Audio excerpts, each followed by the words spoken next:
अपनी शादी की बात सुनकर दिव्या फट पड़ी। कहने लगी, क्या एक बार मेरी ज़िंदगी बर्बाद करके आप सबको तसल्ली नहीं हुई जो फिर से? अरे छोड़ दो ना मुझे मेरे हाल पर, जाओ निकलो मेरे कमरे से। कहकर उसने अपने पास पड़े कुशन को दीवार पर दे मारा। नूतन आंखों में आंसू लिए कुछ न बोलकर कमरे से बाहर आ गई। आखिर उसकी इस हालत की जिम्मेदार भी तो वही थी। बिना जांच पड़ताल किए सिर्फ लड़के वालों की हैसियत देखकर उन्होंने अपनी इकलौती बेटी को उस हैवान के संग बांध दिया। ये भी नहीं सोचा कि आखिर क्यों इतने पैसे वाले लोग एक साधारण परिवार की लड़की से अपने बेटे की शादी करना चाहते हैं। जरा सोचते कि कहीं दिव्या के दिल में कोई और तो नहीं बसा है। वैसे दबे मुँह ही पर कितनी बार दिव्या ने बताना चाहा कि वह अक्षत से प्यार करती है, लेकिन शायद उसके माता पिता ये बात जानना नहीं चाहते थे। अक्षत और दिव्या एक ही कॉलेज में पढ़ते थे, दोनों अंतिम वर्ष के छात्र थे। जब कभी अक्षत दिव्या के संग दिख जाता, नूतन उसे ऐसे घूर कर देखती कि बेचारा सहम उठता। कभी उसकी हिम्मत ही नहीं हुई ये बात बताने की कि वह दिव्या से प्यार करता है, पर मन ही मन दिव्या की माला जपता रहता था और दिव्या भी उसी के सपने देखती रहती थी। नीलेश अच्छा लड़का तो है ही, उसकी हैसियत भी हमसे ऊपर है। अरे तुम्हें तो खुश होना चाहिए जो उन्होंने अपने बेटे के लिए तुम्हारा हाथ मांगा, वरना क्या उनके बेटे के लिए लड़कियों की कमी है इस दुनिया में? दिव्या के पिता मनोहर ने उसे समझाते हुए कहा, पर एक बार भी ये जानने की कोशिश नहीं की कि दिव्या मन से इस शादी के लिए तैयार है भी या नहीं। माँ बाप की मर्जी और समाज में उनकी नाक ऊंची रहे, ये सोचकर भारी मन से ही सही, पर दिव्या ने इस रिश्ते के लिए हामी भर दी। वह कभी नहीं चाहेगी कि उसके कारण उसके माता पिता दुखी हो। कहने को तो लड़के वाले बहुत पैसे वाले थे, लेकिन फिर भी उन्हें ने मुँह मांगा दहेज पाया। अब हमारी एक ही तो बेटी है, हमारे बाद जो भी है सब उसका ही है, तो फिर क्या हर्ज है, अभी दे या बाद में? ये सोचकर मनोहर और नूतन उनकी हर डिमांड पूरी करते रहे, पर उनमें तो संतोष नाम की चीज ही नहीं थी। अपने नाते रिश्तेदार को वे ये कहते अघाते नहीं थे कि उनकी बेटी इतने बड़े घर में ब्याह रही है। लोग भी सुनकर कहते हैं कि भाई मनोहर ने तो इतने बड़े घर में अपनी बेटी का ब्याह कर गंगा नहा ली। दिल पर पत्थर रख दिव्या भी अपने प्यार को भूलकर ससुराल चल पड़ी। विदाई के वक्त उसने देखा एक कोने में खड़ा अक्षत अपने आंसू पोंछ रहा था। ससुराल पहुंचने पर नववधू का बहुत स्वागत हुआ। छोई मुई से घूंघट काढ़े हर दुल्हन की तरह वह भी अपने पति का इंतजार कर रही थी। वह आया तो दिव्या का दिल धड़का और फिर संभला भी।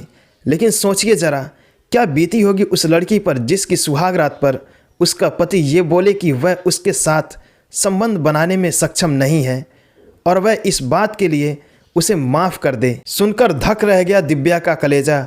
आखिर क्या बीती होगी उसके दिल पर जब उसे ये पता चला कि उसका पति नामर्द है और धोखे में रखकर उसने उसे ब्याह लिया। पर क्यों जानबूझकर उसके साथ ऐसा किया गया? क्यों उसे और उसके परिवार को धोखे में रखा गया? ये सवाल जब उसने अपने पति से पूछा तो कोई जवाब ना देकर वह कमरे से बाहर चला गया। दिव्या की पूरी रात सिसकते सिसकते ही बीती।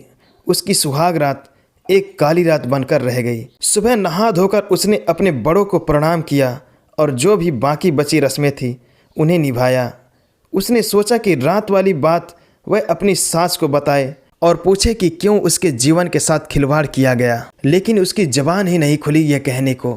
कुछ समझ नहीं आ रहा था उसे कि करे तो क्या करे, क्योंकि रिसेप्शन पर भी सब लोगों के सामने नीलेश उसके साथ ऐसे बिहेव कर रहा था जैसे कि सुहाग रात बहुत मज़ेदार रही।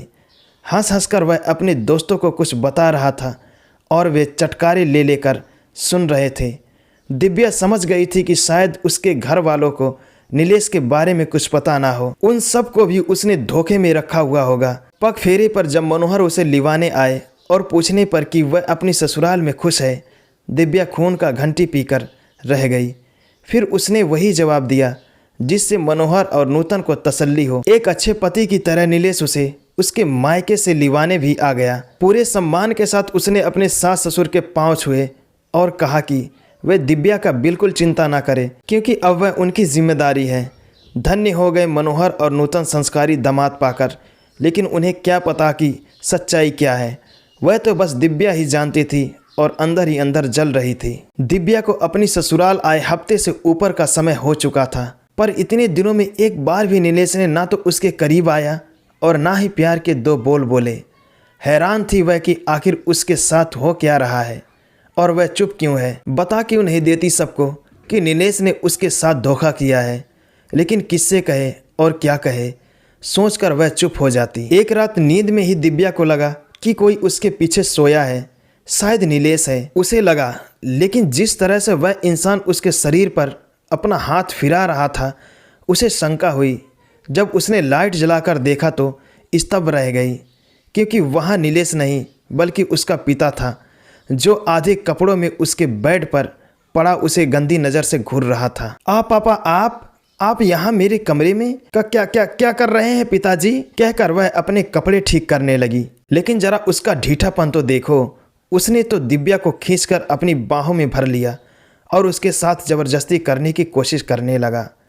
दिव्या को अपनी ही आंखों पर विश्वास नहीं हो रहा था कि उसका ससुर ही उसके साथ। मैं आपकी बहू हूँ, फिर कैसे आप मेरे साथ, वह डर के मारे हकलाते हुए बोली। बहू, ठहाके मार के हंसते हुए वह बोला, क्या तुम्हें पता नहीं है कि तुम्हें मुझसे ही वारिस पैदा करना है, और इसीलिए ही तो हम तुम्हें इस घर में बहू बनाकर लाए हैं। सुनकर दिव्या को लगा जैसे किसी ने उसके कानों में पिघला शीशा डाल दिया हो। वह कहने लगी, यह कैसी पागलों सी बात कर रहे हैं आप, क्या शर्मो हया बेच खाई है। पर वह कहाँ कुछ सुनने समझने वाला था।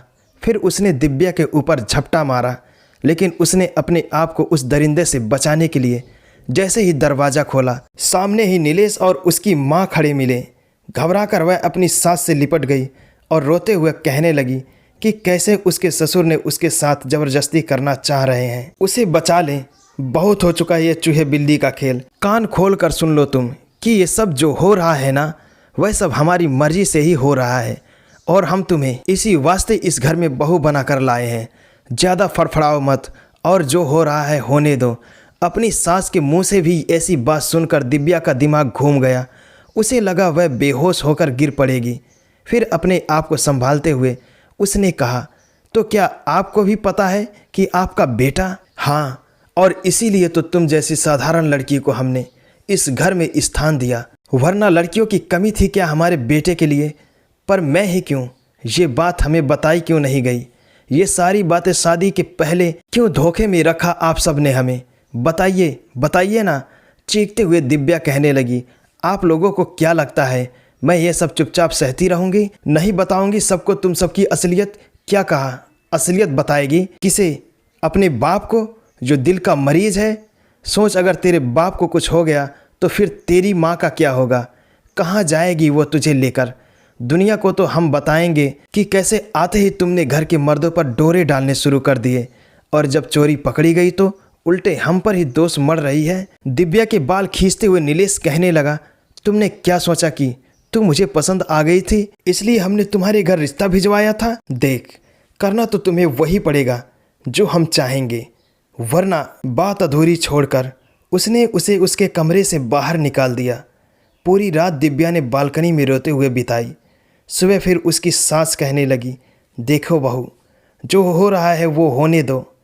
क्या फ़र्क पड़ता है कि तुम किससे रिश्ता बना रही हो और किससे नहीं? हम तो तुम्हें वारिस जनने के लिए इस घर में बहू बनाकर लाए हैं ना। इस घर और घर के लोगों से घृणा होने लगी थी दिव्या को, और अब एक ही सहारा था उसके पास, उसके ननद और नंदोई।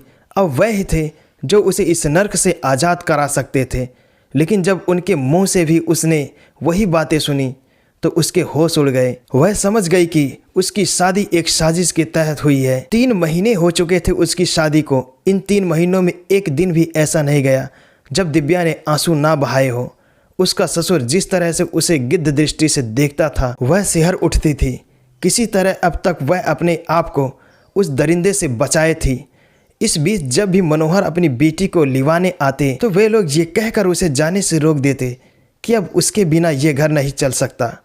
उनके कहने का मतलब था कि वे लोग दिव्या को बहुत प्यार करते हैं, इसीलिए उसे कहीं जाने नहीं देना चाहते हैं। मन ही मन खुशी से झूम उठते मनोहर, ये सोचकर कि उनकी बेटी का उस घर में कितना सम्मान हो रहा है। लेकिन असलियत से वे वाकिफ नहीं थे कि उनकी बेटी के साथ इस घर में क्या क्या हो रहा है।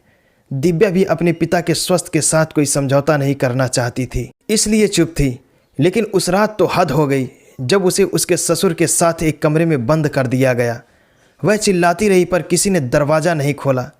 क्या करती बेचारी। उठाकर फूलदान उस दरिंदे के सिर पर दे मारा और जब उसके चिल्लाने की आवाज़ों से वे सब कमरे में आए तो वह सब की नज़रें बचाकर घर से भाग निकली। अपनी बेटी को यूं अचानक अकेले और बदहवास अवस्था में देखकर मनोहर और नूतन हैरान रह गए। फिर अब उन्हें पूरी बात का पता चली तो जैसे उनके पैरों तले की जमीन ही खिसक गई।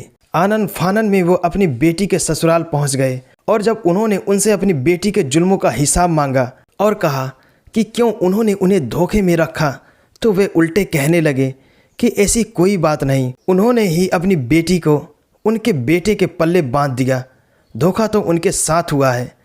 अच्छा तो फिर ठीक है, आप अपनी बेटी की जांच करवाइए कि वह नापुंसक है या नहीं, और मैं भी अपनी बेटी का दिमाग जांच करवाता हूँ, फिर तो दूध का दूध और पानी का पानी हो जाएगा। तुम लोग क्या समझे कि हम चुप बैठ जाएंगे? नहीं, इस भ्रम में मत रहना। तुम सब ने अब तक मेरी शालीनता देखी है, पर अब मैं तुम्हें दिखाऊंगा कि मैं क्या कर सकता हूँ, चाहे दुनिया के सबसे बड़ी से बड़ी अदालत तक ही क्यों ना जाना पड़े हमें, पर तुम्हें छोड़ूंगा नहीं। तुम सबको जेल तो होगी ही, और तुम्हारा बाप, उसे तो फांसी ना दिलवाई मैंने तो मेरा भी नाम मनोहर नहीं। बोलते बोलते मनोहर का चेहरा क्रोध से लाल हो गया। मनोहर की बातें सुनकर सबके होश उड़ गए, क्योंकि झूठे और गुनाहगार तो वे लोग थे ही, अतः दिन में ही तारे नज़र आने लगे उन्हें। क्या सोच रहे हो? रोको उसे, अगर वह पुलिस में चला गया तो हम में से कोई नहीं बचेगा, और मुझे फांसी पर नहीं झूलना। अपना पसीना पोंछते हुए नीलेश के पिता ने कहा। उन लोगों को लगने लगा कि अगर ये बात पुलिस तक गई तो इज्जत तो जाएगी ही, उनका जीवन भी नहीं बचेगा। बहुत गिड़गिड़ाने पर कि वे जो चाहे उनसे ले लें, जितने मर्जी थप्पड़ मार लें, पर पुलिस में ना जाएं। कहीं पुलिस कानून के चक्कर में उनकी बेटी का भविष्य और ना बिगड़ जाए, ये सोचकर मनोहर को भी यही सही लगा। लेकिन उन्होंने उनके सामने ये शर्त रखी कि नीलेश दिव्या को जल्द से जल्द तलाक देकर उसे आज़ाद कर दें। मरता क्या ना करता, बगैर किसी शर्त के नीलेश ने तलाक के पेपर पर साइन कर दिए। पहली सुनवाई में ही फैसला हो गया। वहाँ से तो दिव्या आज़ाद हो गई, लेकिन एक अवसाद से घिर गई। जिंदगी पर से उसका विश्वास उठ गया। पूरा दिन बस अंधेरे कमरे में पड़ी रहती, ना ठीक से कुछ खाती ना पीती, और ना ही किसी से मिलती जुलती। कहीं बेटी को कुछ हो ना जाए, कहीं वह कुछ कर ना ले, ये सोच सोचकर मनोहर और नूतन की जान सूखती रहती। बेटी की इस हालात का दोषी वह खुद को ही मानने लगे थे। कुछ समझ नहीं आ रहा था उन्हें कि क्या करे, जो फिर से दिव्या पहले की तरह हंसने खिलखिलाने लगे, अपनी ज़िंदगी से उसे प्यार हो जाए। दिव्या बेटा, देखो तो कौन आया है। उसकी माँ ने जब लाइट ऑन करते हुए कहा तो उसने नज़रें उठाकर देखा, पर उसकी आंखें चौंधिया गई। हमेशा अंधेरे में रहने और एकाएक लाइट आंखों पर पड़ने के कारण उससे सही से कुछ नहीं दिख रहा था, पर जब उसने गौर से देखा तो देखती रह गई। अक्षत हौले से उसके मुंह से निकला। नूतन और मनोहर जानते थे कि कभी दिव्या और अक्षत एक दूसरे से प्यार करते थे, पर कह नहीं पाए। शायद उन्हें बोलने का मौका ही नहीं दिया और खुद ही वे उसकी ज़िंदगी का फैसला कर बैठे।